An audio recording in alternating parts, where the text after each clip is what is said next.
nice article in the Managing Madrid blog. Wonderful lads that do a great job there. And worth reading about that man there.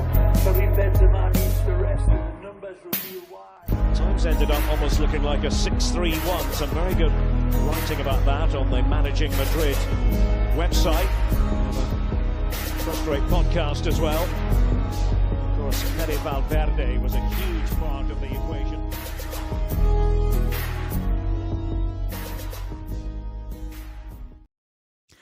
What's up, Madridistas, and welcome to the Managing Madrid podcast. I'm your host, Kiyan Sobhani. This is therapy session number 71 of the 2024-2025 season. Before we get started to break down another 2 points dropped, this time in Vallecas, I did want to give a shout out to a couple people. So, as you guys know, the mother of all therapy sessions this season was actually in person in Toronto. And I always just feel bad, like since that event, I feel bad for everyone in Toronto who did not come out to that, because that was one of the most fun podcasts we've done in person. We played pickup footy. We did a very interactive Q&A session. That was a ton of fun. You guys have probably seen that by now. It's on YouTube. And we have a lot to thank TAC Academy for. So TAFC Academy is the premier academy that you want to enroll your kids in if you're in Toronto. It's got the best facilities, the best coaches, the best staff. Go to tacsports.ca if you're in Toronto, if you're in Ontario, if you're planning on moving to Toronto, that's the place you want to enroll your kids in. Go to tacsports.ca, and wanted to give a shout out to the entire TAFC Academy, who was just incredible hosting us that day for the podcast. I also wanted to give a quick shout out to Moji-Mates. They got a special code. Message me today. Use code MOJIMATES20, MOJIMATES 20. Use that code upon checkout over on moji-mates.com for a 20% discount, which is valid until January 7th. So if you love the Moji-Mates swag, I just ordered a Luka Doncic basketball shirt, but they got a ton of Real Madrid stuff. Go to moji-mates.com. Use code MOJIMATES20. That is valid until January 7th. All right. Real Madrid 3, Rayo Vallecano 3. Look, Vallecas is not an easy place to play. We can get that out of the way, but that's not a surprise. Like, we shouldn't sit here after dropping points in Vallecas thinking to ourselves, oh, that was hard. Like, we didn't know it was going to be that hard. Anytime we go to Vallecas, it's a pain in the ass. It's not an easy place to play, but you need to be prepared for that. So you decided to bench Vinicius Jr. I get it. You have pre-planned rotations. You have to consider the legs of your superstar who's just coming back from injury, just finding his feet. He started a very big game against Atalanta. And then you got the Club World Cup, which no one cares about. But there might be contractual obligations or kind of some pressure to field all your best stars there. So you want to save Vinny for that. Turns out he's going to get rested for that last game anyway because of the yellow card accumulation. And look, I love Vinny. I defend him on every single matter. You guys know me. There are multiple viral clips on social media of me just going to bat for Vinicius Jr. That yellow card was so unnecessary that he picked up. It was a foul. That's what it was. The referee played advantage, and then Arda got fouled. He wanted a card. Okay. It was not that egregious of a thing that happened to warrant a reaction like that. Now, later on, he could have had a penalty, but that was completely unrelated to this sequence, where he picked up a yellow. Having said that, obviously, this is not why we drop points. I also think it's a little bit crazy that you really, really need Vinicius on the field and you can't rest him or rotate him or whatever because you have so many issues on the field that you need the individual brilliant savior on the field to bail you out. That points to a lot of schematic issues, right? How is it that every single goal that Real Madrid concede is just a carbon copy of every single other goal? It's the same shit every single sequence we concede. Just for argument's sake and to keep my own mental health in check, we'll just consider the last two games, Atalanta and then Rayo Vallecano. Even though this has been a problem for a long, long time, not just these two games, but just because it's really fresh in the memory, Atalanta and Rayo Vallecano. How do we concede chances or goals? What happens on so many defensive sequences where we either concede a clear-cut chance and someone pull some heroic shit out of their ass, whether it's Antonio Rudiger or Thibaut Courtois, or we just concede a goal anyway, or the opponent just misses a free clear-cut chance. It's lack of tracking runners into the box. It's abysmal man marking. It's confusion about who should be marking who. You saw it on all 3 goals. So the first goal, now, like, Vasquez has been a weak point for us defensively for a long time. Obviously, against Atalanta, which we broke down quite extensively on the post-game podcast, Lukman versus Vasquez was the most problematic matchup of anyone on the field in that game for us. On that particular sequence, I will just say that Vasquez is marking one guy. He follows him. He has to expect that the midfielders are picking up Unai Lopez in that situation, right? When Unai Lopez runs into the box undetected, that particular sequence wasn't even on Vasquez. Unai Lopez, I think, was being man-marked by Arda Güler, who just stops tracking. Against Atalanta, it was Brahim and Ceballos who weren't tracking. And Ceballos actually had a good game against Atalanta overall. But there are just so many individual sequences that screw us over, and they put us in these really difficult positions. I just think that, like, even on the third goal, right, where the EC scores the rebound, Rudiger initially has EC, and then Tchouameni is just completely blindsided by him getting on the end of that. Similar to a goal we conceded against Liverpool too, right? And so just the confusion about who's picking up who, the complete lack of regard for tracking runners into the box, it's just a huge problem over and over and over again. And at some point, you just have to accept that it's not going to get fixed. And I'm sorry to be the bearer of bad news or be a pessimist about it. If the problem has been going on for this long, why should we expect it to change? It's the same thing with Real Madrid's press. It's been so bad for so long that we can no longer expect a good press. We just have to accept it's a terrible press. So we have to compensate that by doing other things like not pressing, just playing more compact behind the ball, because if you press, then you're screwed. Your initial line of defense is very permeable. And this whole thing of not tracking runners into the box, I'm just dumbfounded. I don't know what else to say. Hopefully with Camavinga back, it'll stop the bleeding a little bit. Everything's just all over the place. And we can talk about Lucas Vasquez being poor defensively. We can also talk about the fact that by the time that Endrick and Ceballos came in the second half, they come in for Arda and Vasquez. And at that point, Fede Valverde shifts to right back. So you no longer have Fede in the midfield either. Like, okay, it's fine if Fede Valverde has to play right back at some point during the season, during some makeshift freak emergency scenario. But he is literally our backup right back from now until June. How is this not problematic? It's hugely problematic. You can figure out your entire shit. You could fix all your tactics. Mbappe could get back to peak Mbappe. Jude and Vinny are just healthy all season. Camavinga's healthy all season. Our backup right back is Fede Valverde. That's a huge problem. And so we're in this position that, and by the way, just to make it clear, I'm not even saying Fede is a bad right back. He's actually, he looks good. You could put him as a goalie, as a striker. He's going to look good. You could replace me on this podcast with Fede Valverde, and it would instantly be 100 million times better podcast. The problem is not Fede necessarily. He's not good at right back. That's not the point. The point is, like, now you lose Fede in midfield, and you have already so many defensive problems in midfield. And how many times has he himself stopped the bleeding in transition too? And by the way, backup right back Fede Valverde has not rested since 2009. He has played every single second forever. Like, he's just constantly being played, constantly, right? So, like, and you think about Raul Asensio, who has been demoted since Tchouameni kind of returned and he's playing center back.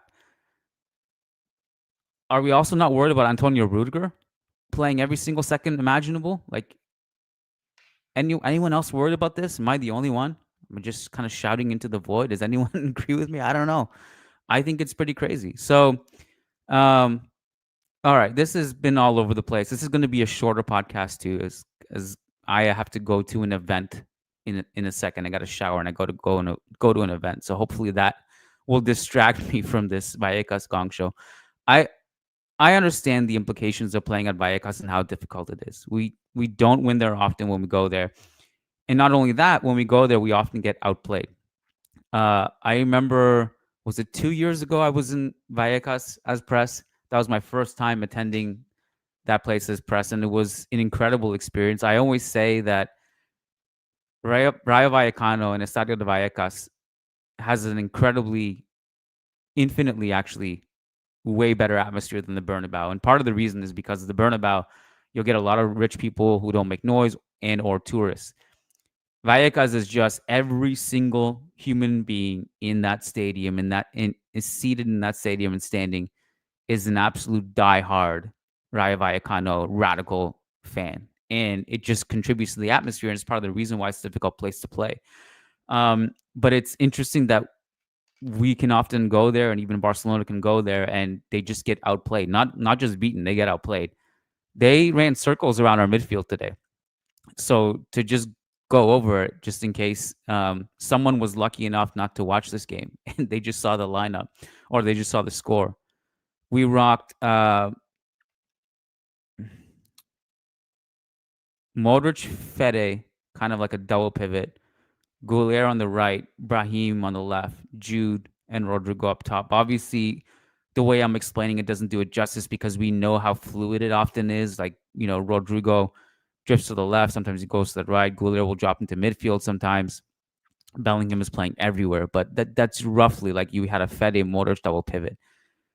And I thought, like, between Cease and Unai Lopez and, even Mbarba, like, and Teke going to both wings, it just caused us a lot of problems, and they ran through our midfield pretty easily. So that was another thing. And I wonder if Ceballos' intensity would have just helped kind of combat some of this. But at some point, like, I don't know if you guys in the States heard me on Sirius XMFC the other day, but they asked me, like, how come Real Madrid just don't dominate the ball all the time? Like, why are they getting outplayed in so many of the games they win? And I just said, like, if you think back to it, when was the last time Real Madrid truly outplayed a big team? It doesn't happen often. And in some ways, like, that's not a huge deal in the sense that because they win so much, there's a lot of forgiveness in the sense that they can just get away without playing too well or dominating the ball. But I think it's also fair enough to point out that nearly 100% of the time, it may be 100% of the time actually, on paper, Real Madrid's opponents has inferior talent. And in the case of today, with all due respect to Rayo Vallecano, that is definitely the case. And is Real Madrid too talented to just have to grind it out this way and stumble into a 3-3 win and nearly lose? Or sorry, 3-3 draw and nearly lose. It's true that we had chances to make it 4-3. It's also true that Rayo Vallecano had chances to make it 4-3.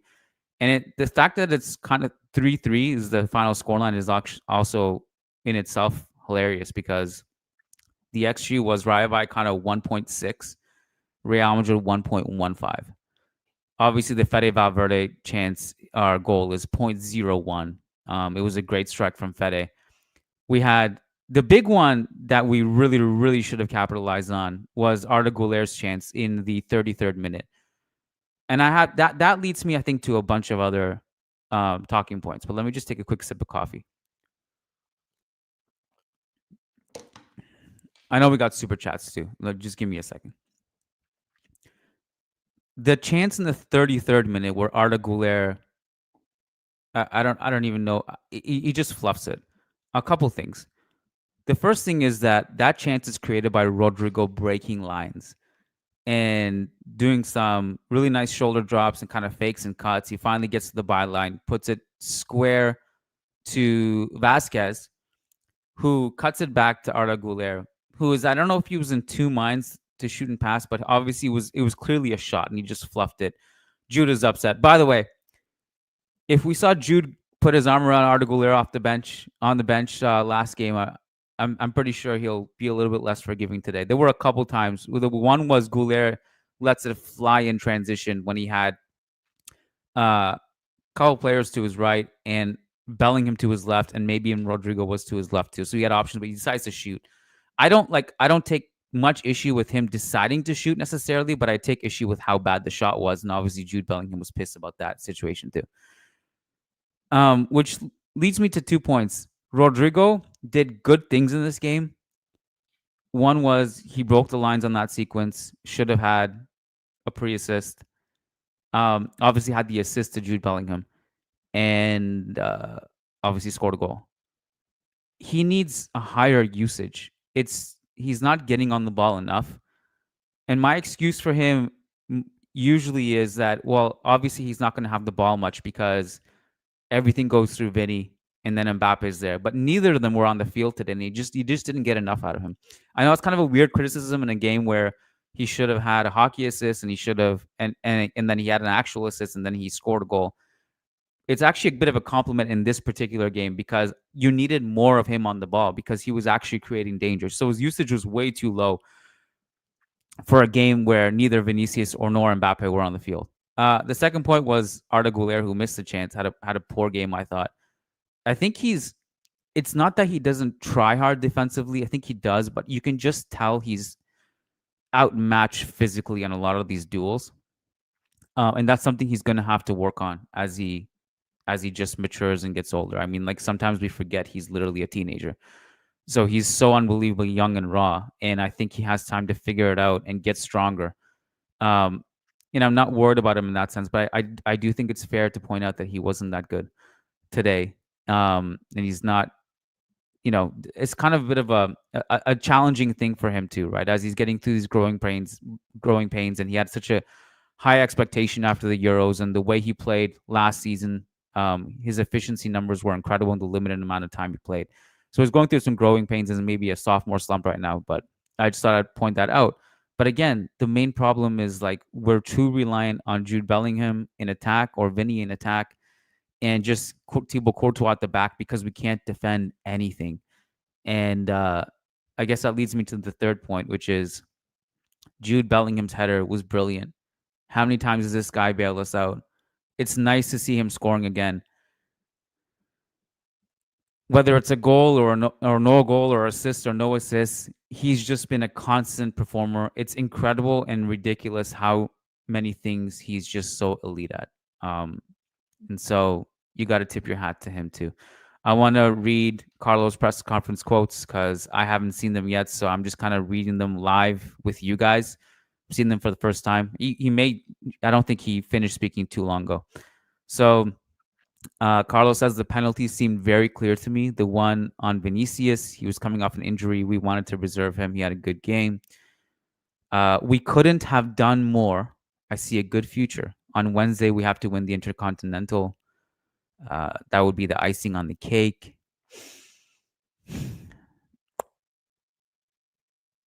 It was a complete game, including mistakes. We suffer from high pressure. All right. Well, he seems to be very happy. He said, I was worried about the draws against Las Palmas and Mallorca, but now we have the attitude and the commitment of last year. So I see a very good 2025. Although I could be wrong, etc.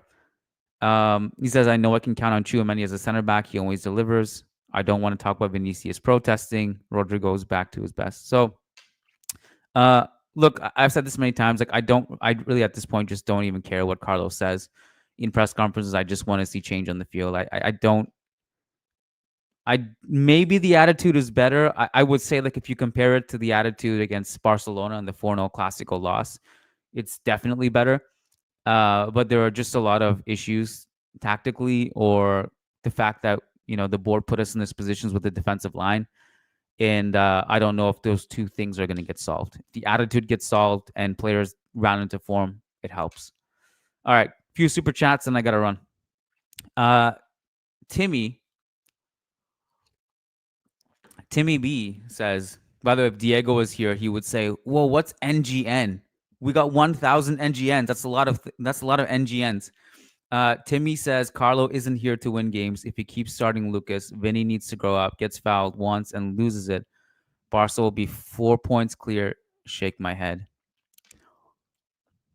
We should be leaders by now. Let's be honest. This is pretty unacceptable that Barca have dropped, I think, like 4 have dropped points like 4 games in a row, or is it 3 out of 4, something like that?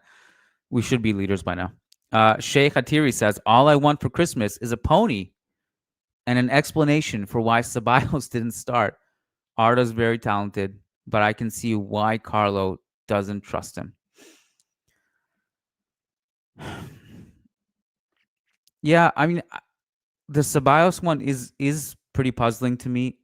I think this just goes back to the rotation thing, in that Carlo, I think part of it is that you have to keep Luka Modric happy.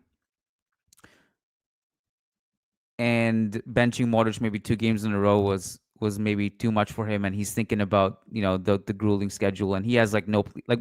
It was interesting because he said in the pregame press conference that like, how can I rotate? I only had like 14, 15 players left, and I think it's fair to point out that he's had the option to rotate even when he's had a full squad, and even when he hasn't, there has been players who could have been given a rest in multiple occasions, or he could have trusted some of the younger players. Carlos' thing has always been he goes back to the circle of people he trusts a lot. Now, I do think he may have looked at this game, and this is just an assumption. This is obviously not like something necessarily factual. This is just my read on it. Feel free to agree or disagree. I think he may have looked at this Rayo game and kind of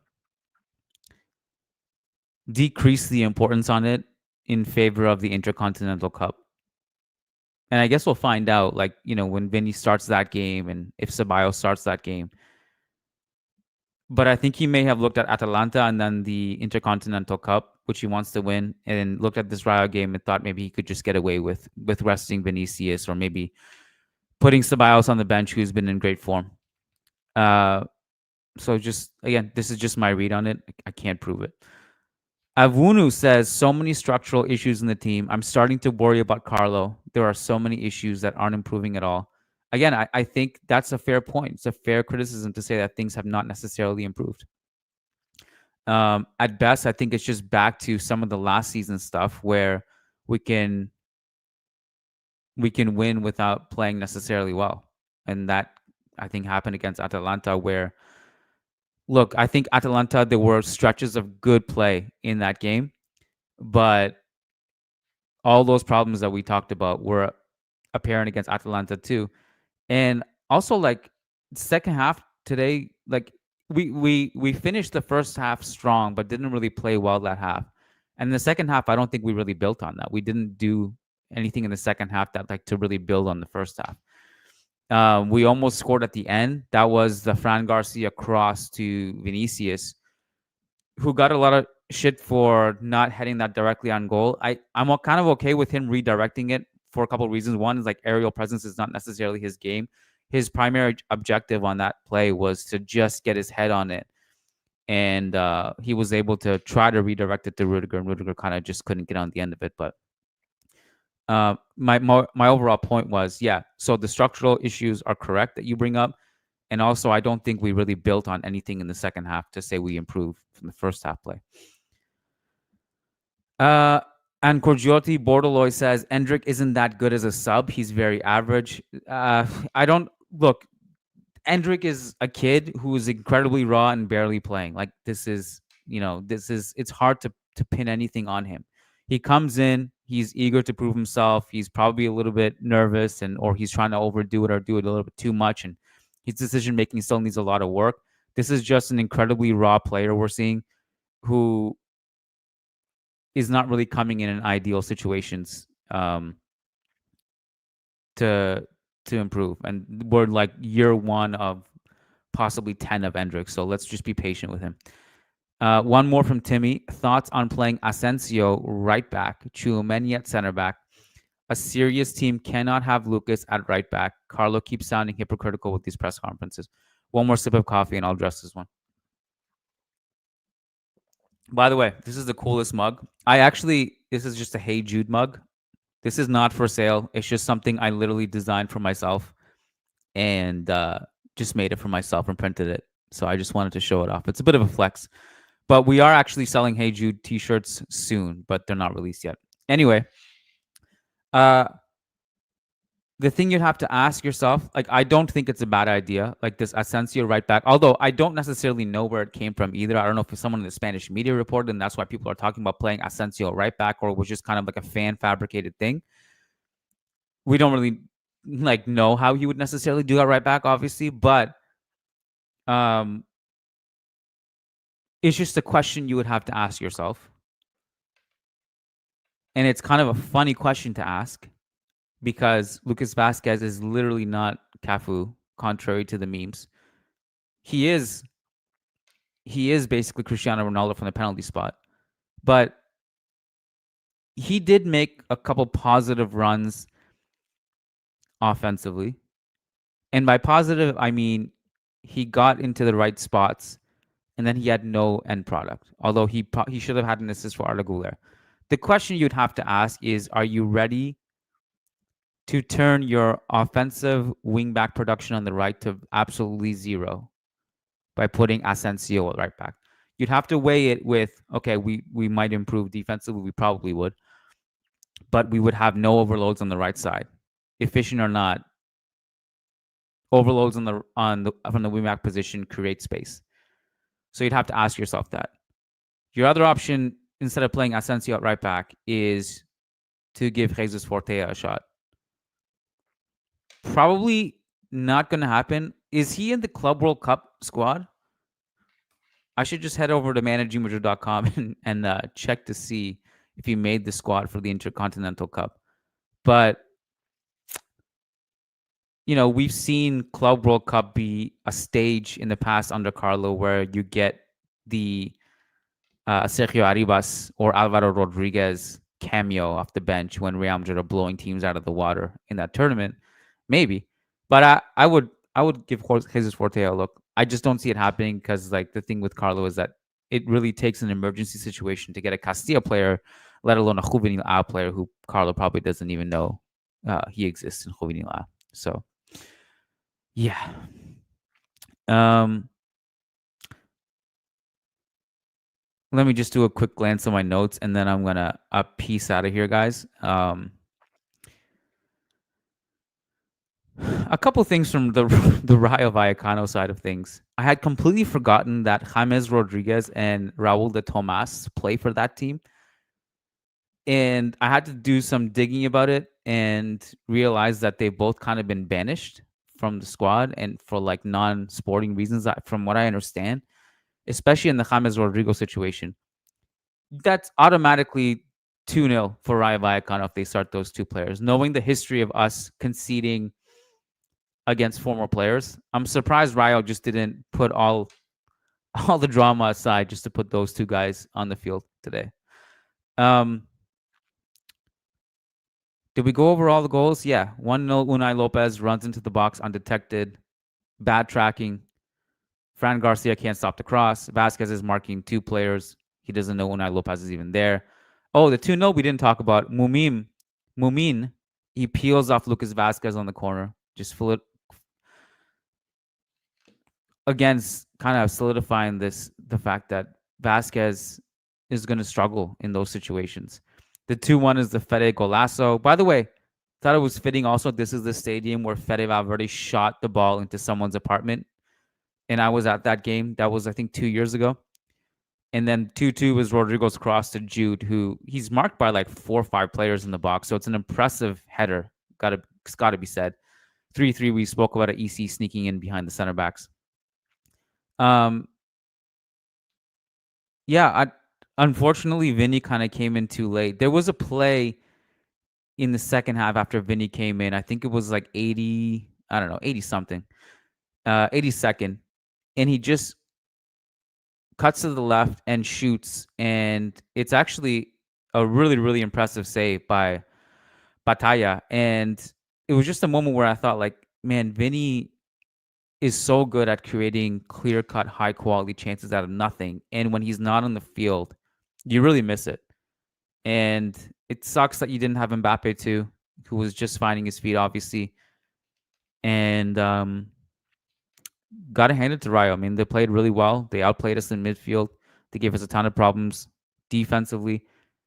They rotated quickly on their own defensive end.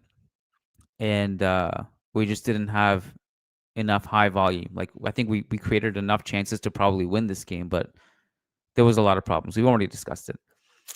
Anything else? Arda Güler had 2 assists in this game. It's kind of hilarious when you look at what the 2 assists were. I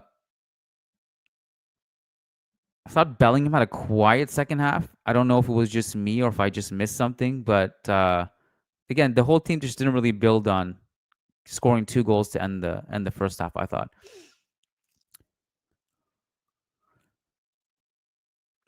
Just the build up is not as good as it needs to be. Needs to be said. We don't deal with pressure well. We can't bait teams into pressing us and playing through it. We have 2 or 3 really good build up sequences a game, and that's it. It's few and far between. It was nice to see Kamavinga back. I don't think we picked up any injuries. Knock on wood. We're gonna wake up tomorrow to some comunicado oficial out of nowhere, like someone injured themselves while they were brushing their teeth. But that was probably the one good takeaway from this game. Kamavinga back and no new injuries. That's nice to see. All right, guys, I gotta log out. I don't know about you guys, but growing up, I never had anyone to speak to about Real Madrid. I grew up in a small Canadian town. Barely any people cared about football, let alone Real Madrid. The few people who did were all Premier League watchers. So I had no one to speak to. So I just feel really lucky to be doing this now for a living, where I get to just talk about Real Madrid, and it's not just to me or my dad, who was the only other guy I could speak to about Real Madrid. So I'm really thankful for this platform. I want to say thank you to you guys. Win, lose, draw. I really enjoyed these therapy sessions. I appreciate you guys tuning in. And I'm really looking forward to doing our monthly live call. So on Tuesday, we're doing our monthly live call for La Liga tier members. If you want to join us on the call, you come and talk to us. You turn on your camera, you turn on your mic. We actually have a conversation, like basically just talking about football in Real Madrid in the living room.